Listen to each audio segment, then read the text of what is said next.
Morning everybody, thank you for joining me again. Now today Alan and myself are on our travels again.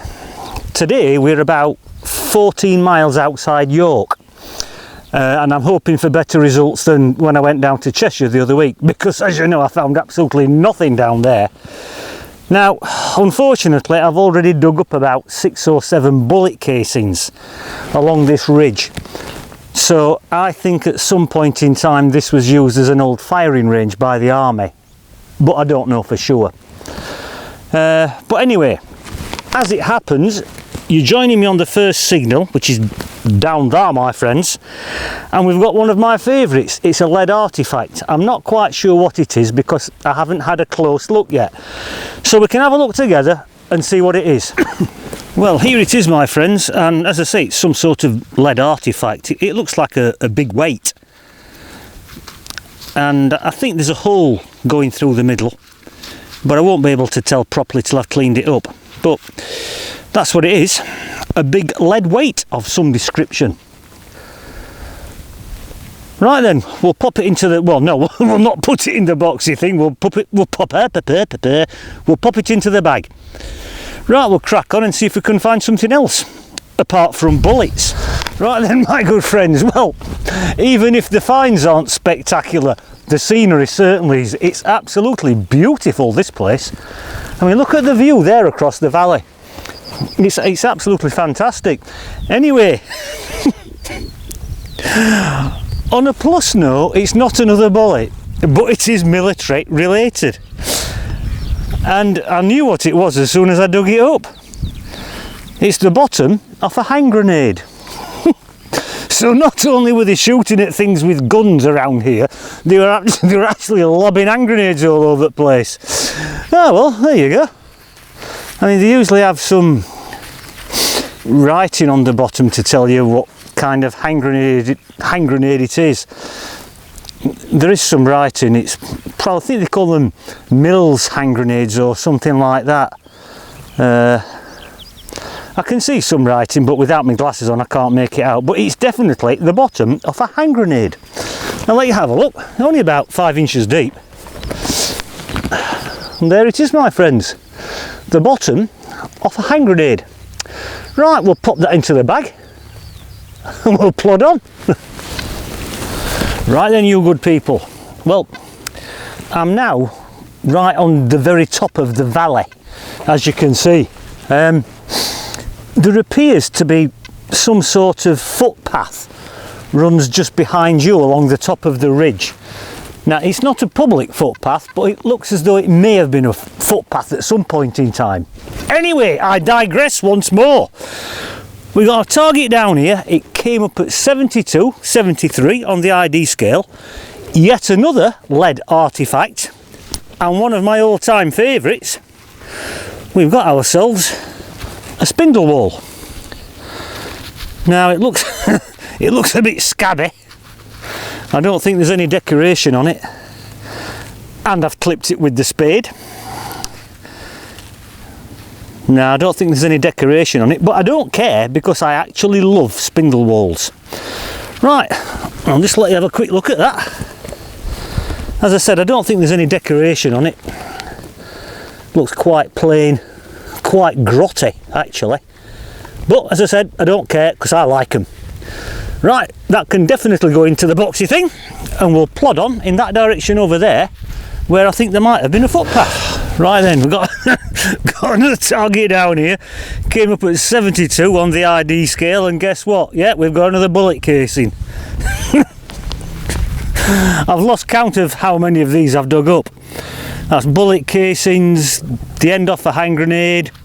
I've also found the large shell casings from flares. I'm getting a bit fed up of digging these up. In fact, if I dig any more up, I'm going home. Right, we'll pop it in the bag and we'll get a bit further. Looking at it. Beam me up, Scotty. Right then, everybody. Well, I think at last we've found a coin. Just down there, my friends. Only about 5, maybe 6 inches deep. Oops. Looks as though it may be a halfpenny, something like that. Can't immediately see anything on it. I may get something off it after I've cleaned it up, or I might not. But whatever kind of coin it is, I'm quite pleased because it's the only one I've found all day so far. As you know, all I've been digging up is bullet casings, parts of hand grenades, the flare things. Oh, found a spindle wall, that were nice, can't deny that. Anyway, there is the coin in question, my friends, whatever it is. Could be George III, I suppose, don't really know. Right, we'll pop into the boxy thing and crack on. Right then, we've got another target down here. It's about 5 or 6 inches deep. I don't know what it is because I haven't got it out yet. It looks quite large, or large-ish. Anyway, I'll bring you a bit closer and we'll have a look together and see what it is. Right then everybody, well, there's the item in question down there. As I say, I don't know what it is. It looks as though it could be, I don't know, made out of copper or something like that, but I don't know what it is.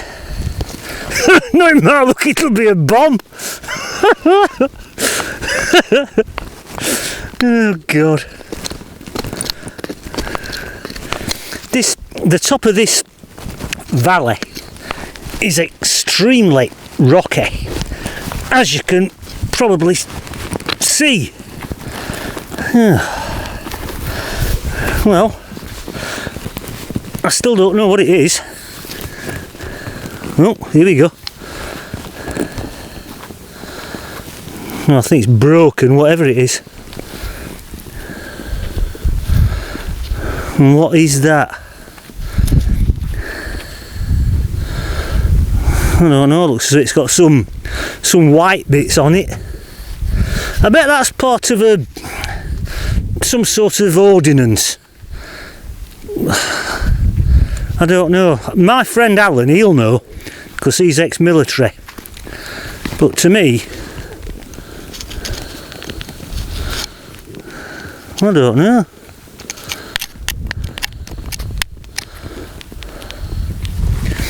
That looks like the end of a bomb. You know, with fins on it or something like that. I don't really know. Anyway, I suppose it's marginally better than a shell casing, whatever it is. Right, I'll just check the hole, see if there's any more of it down there, which I don't think there is. We'll pop it into the bag and we'll get a bit further. Well, we've got something slightly different down here. It was about, once again, about 6 inches deep, something like that, and we've got a little buckle. Now, without my glasses on, I don't really know whether it's off some sort of military equipment, soldier's uniform. I don't really know, but I don't think it is. It's a little bit of an unusual shape, so I suppose it's just a possibility. It might have got some age to it, that. But anyway, it makes a nice change from bullets and bombs and hand grenades. We'll pop that into the boxy thing and we'll plod on. Now then, I've just been talking to Al. He's right down there at the bottom of the hill, and I'm absolutely ecstatic because I've found another coin. Don't get too excited. It's not silver or anything like that, but it's another coin and not a bullet. And it's just here in the clod. And it looks like a possibly a Victorian halfpenny. I can see somebody on it anyway. I think it is Victoria. So I'm as happy as Larry with that. because this field is just full of bullets. In fact, my friend Al has now discovered that this was a firing range. I'll explain why in a second. Right, my good friends, well, right over there in the distance on the hillside, my friend Alan spotted some what looked like white chalk markings, but when you get a lot closer, just there, apparently that's where the ordnance, bullets and rockets or whatever were hitting the side of that hill. They were using that hill as a backstop, and that's why we're finding so much ordnance. Anyway, just thought I'd share that with you. Right, we'll crack on. Right then everybody, well, Alan and myself have had enough because we've been all over the place and we are just fed up of digging up bullets. I don't know how much area was used as a firing range, but Alan's been all the way down there, all the way down there. I've been all the way over there, and it's just bullet after bullet. But you've got to dig them up because they're absolutely cracking signals, aren't they? Can't leave them. So it is what it is. We've given it our best shot, but I don't think we'll be coming back just here. Right then, I'll see you all at home for the bullet roundup. I'll bite the bullet. Bye bye the bullet. Right, catch you all later everybody. Bye. Right then, you good people, welcome back. Now, before we get on to the finds, I just want to give a big shout out to this gentleman. Yes, metalheads, I've got a new field to go detecting on. Let's head down there now and go see what we can find.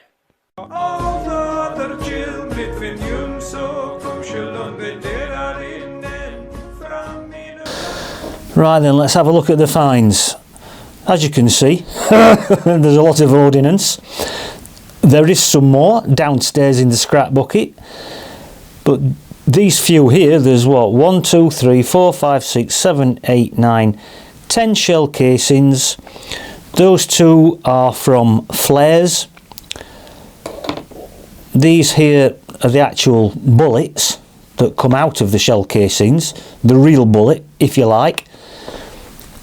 There's another one over here that I cleaned up, drilled a hole through it, and I've now put it on my keyring, just to remind me of the momentous day I spent detecting on a firing range. That's another part of a mortar shell, I think, piece of shrapnel. This here is some other sort of ordnance.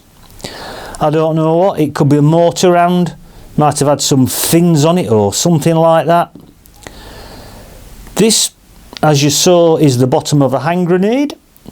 It's a number 36M Mark 1 ZWD War Department 12-9 JP and S, whatever that means, don't know.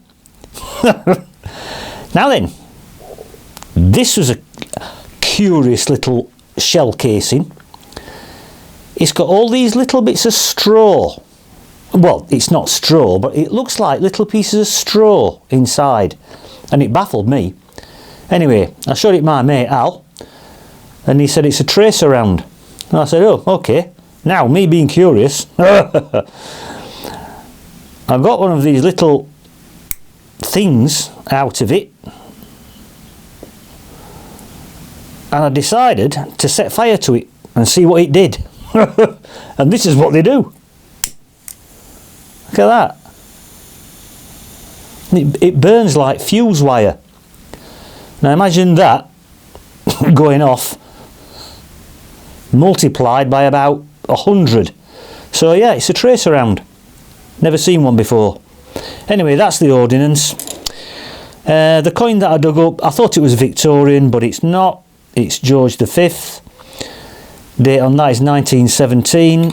This is some sort of halfpenny. It's got practically nothing on it whatsoever. On one side I can just make out what's left of a harp, so it's something to do with our Irish friends across the water, probably one of the Georges, but I can't remember. That was the spindle wall that I dug up, clipped it with the spade, flat on one side, dome shaped on the other side. No design as such, it's just well battered, but I do like spindle walls. That was the large weight that I dug up, hole straight through the middle, probably a loom weight, too heavy for a bird net weight I would have thought. Don't know how old it is, almost impossible to date as we know. Nice little buckle, nice shape, probably from the 1700s maybe, something along those lines, but a nice find. Couple of bits of rubbish, button, don't know what that is, and a key. Right then my friends, those are the finds, so just give me a second. Right then my good friends, well, one or two nice bits and pieces, but overall not that good really. But I'm not bothered, because it was just an absolute joy being there. It's such a beautiful location. The scenery was absolutely stunning. I mean, at lunchtime, sat at the top of the valley with a sandwich and a cup of coffee, just looking out over it all. It was just an absolute pleasure to be there. It really was. Anyway, I hope you enjoyed the video. Thank you for joining me. Thank you to all my subscribers, new and old. I do appreciate it. I know I do say that all the time, but I really do appreciate it. Thank you. And don't forget to check out Percy's channel, the Mercian Metal Detector, because he's a top geezer, I'll tell you now. I'll tell you something, when they made him, they broke the mould. Anyway, I'll catch you all the next time round. Bye for now.